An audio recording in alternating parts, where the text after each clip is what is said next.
director of football operations. I would love to have a scene where he just gets properly angry. Oh no, you can't. Shape changer.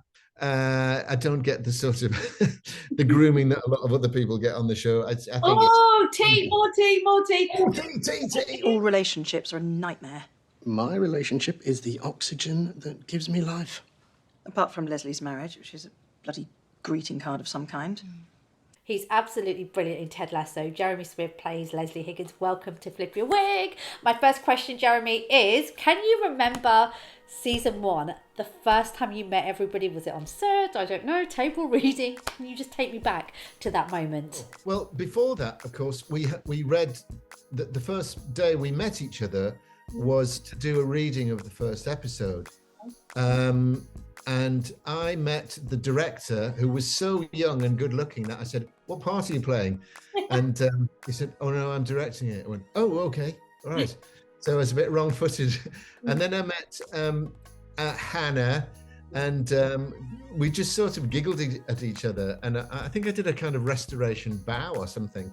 And everybody was, and then I met Phil. And this was Monday, right? He'd just found out on Friday before that he'd got the job. Oh. Yeah, so that was amazing. But the actual first day, I was a little bit nervous about it because I know that with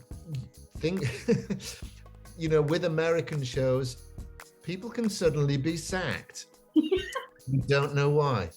And somebody, there are so many horror stories out there. Yeah. I mean, sweetly, Bill Lawrence quite early on said, "Nobody's going to be fired." What's going on? Why are you jazz scatting?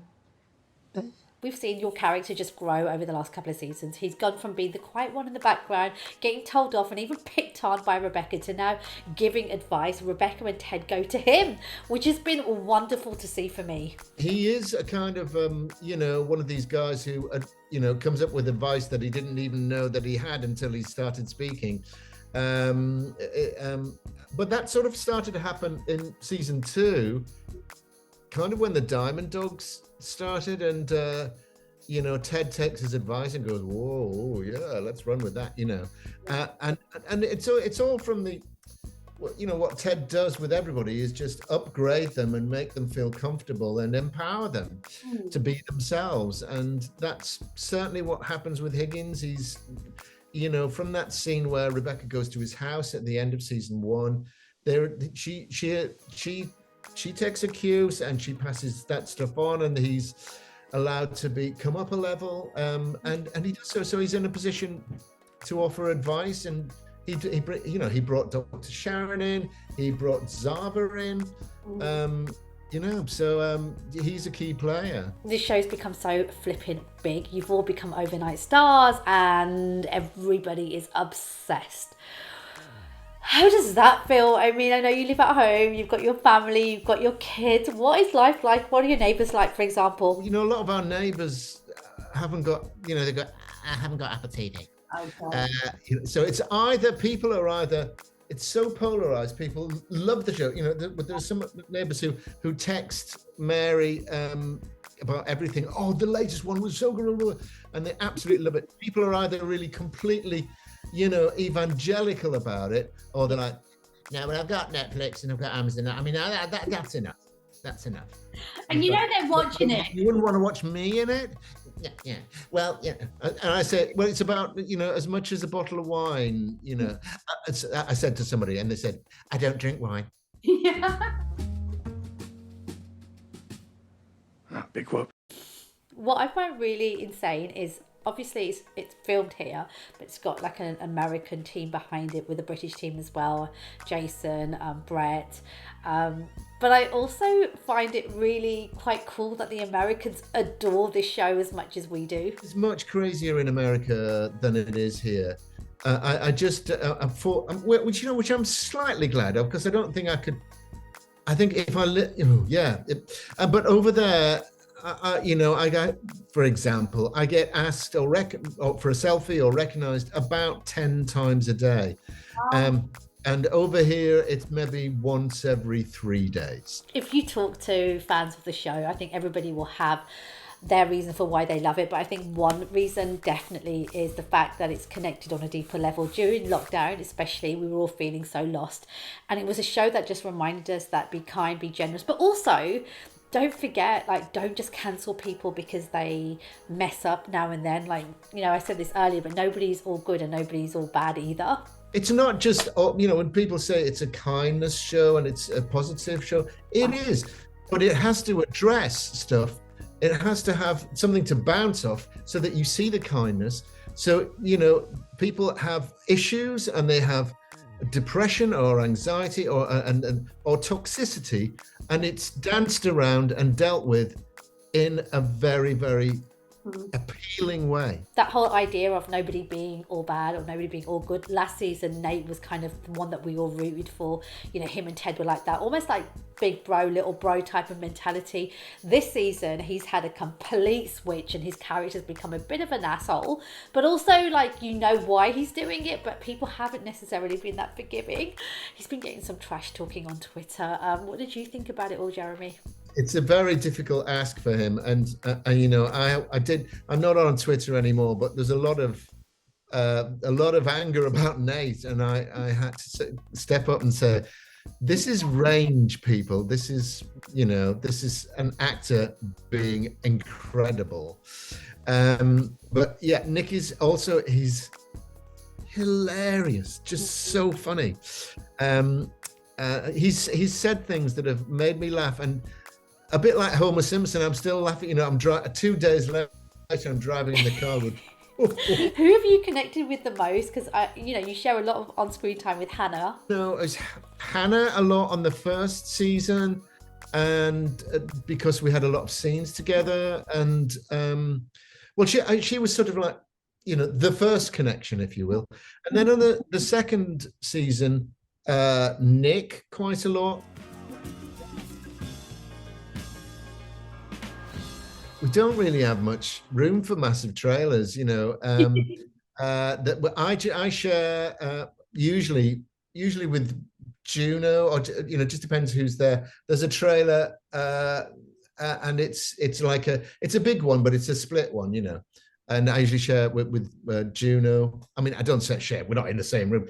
You know, she's on the other side. She's my semi-detached name. Person between. Yeah. Don't look. I love you guys so very much. On 3, 1, 2, 3. I love you guys so very much. Your character, Higgins, spends a lot of on-screen time with Rebecca, also Ted. So I've devised a little bit of a game, but I want you to either pick Jason or Hannah, the real people. Okay, quick fire round. First question is this, Jeremy. Who would you go to for relationship advice? Hannah or Jason? Gosh, I meant not gush. Jason. I just think he's very wise. You know, there are he's very different from Ted Lasso, but he has a wisdom. Yeah. You're going out somewhere fancy. Who would you go to for fashion advice? Is it Jason or is it Hannah? Hannah, yeah. She's a stylish lady, right? She often says, she points at things that I'm wearing and goes, that and that works. That goes together. And I'm like, oh, thank you very much. Yikes. But also quite cool. I know this would never happen to you, but play with me. You need to borrow a tenner to grab some lunch. Do you go to Hannah or do you go to Jason? Oh, Jason or Hannah.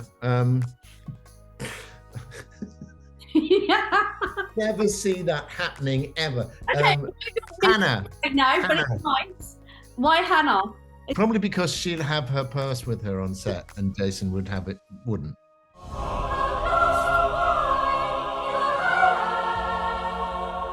You're going on holiday for a week. You're going to spend it on a beach. Which one are you taking with you?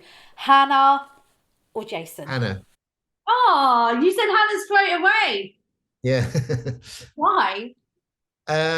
Because I just, you know, au fait with Hannah, and you know, we have been, you know, we've flown it together, we've traveled together, and basically you love Hannah more. That's what you're saying. I get it.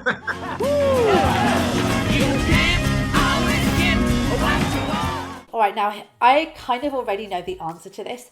You're obviously a musician. You have to duet with one of them. Put them on your next album. Would it be Jason or would it be Hannah? Well, of course, it would be Hannah. Jason's got quite a good sort of Elvis Presley kind of comedy voice, but yeah, Hannah's got an amazing voice. And I tried to get her, but she just wouldn't commit. She wouldn't commit to a track on my album. That's Major T. Why? Yeah. Hannah. Too busy, darling. She's too busy. She's jet setting around the world. Now, this is a really important question. Who is the funniest in real life, Hannah or Jason? That's a bit cruel, isn't it? Yeah. They both are really funny, but I'll tell you what. I'll tell you a sort of balanced answer. Jason, of course, is a comedy genius, but Hannah made me laugh the most on the show ever. When she's instead of saying you haven't even got a burner phone, she said you haven't even got a boner phone. And I was so tired and she was so tired that I dropped to my knees with laughter, and literally as if like a puppet I'd had my strings pulled. And that's one of the biggest laughs I've ever had, even though it was ludicrous. But yeah, Remember, it's just poopy. Let it flow. Hi, just like in the sewer. Bingo, El Ringo. I don't know if everybody knows this, but away from Ted Lasso and acting, you are a musician, you can play tons of instruments, and you have an album out at the moment, which is insane and also pretty cool. now I do think, is this a bit tragic that I'm my age and making a pop album? I can't stop making it, and I want to do it. I mean, songs come to me in the middle of the night, and I have to go, oh no, I have to go and sing into some device now. And my wife's going, what are you doing? And I'm in another room going, I think that's so cool. and hoping that it makes sense in the morning. Have any of the cast heard any of the music, and what do they think? Showed Hannah and Juno the video for Wonderland. I don't know whether you've seen that, but I'm very pleased with that, and they love that. But otherwise, no, because everybody's got other projects, and it doesn't seem cool to kind of go, oh well, I'm doing this now. I'm not very good at all that sort of thing. I mean, Christo, I got in to talk some bit of Spanish, melancholy Spanish on the last track. So he was the only person who, and he hung around for quite a bit. He said, could I do some singing as well? I was like, I know that's very sweet, and because he is actually a good singer. He's amazing. But I said, no, I'm just going to be doing. Yeah. Jeremy, thank you so much for being on Flip Your Wig. You absolutely rock. Good luck with the album, and I can't wait for the rest of season 3. Thank you, Max. You take care. Have a good day. Bye. Bye, guys.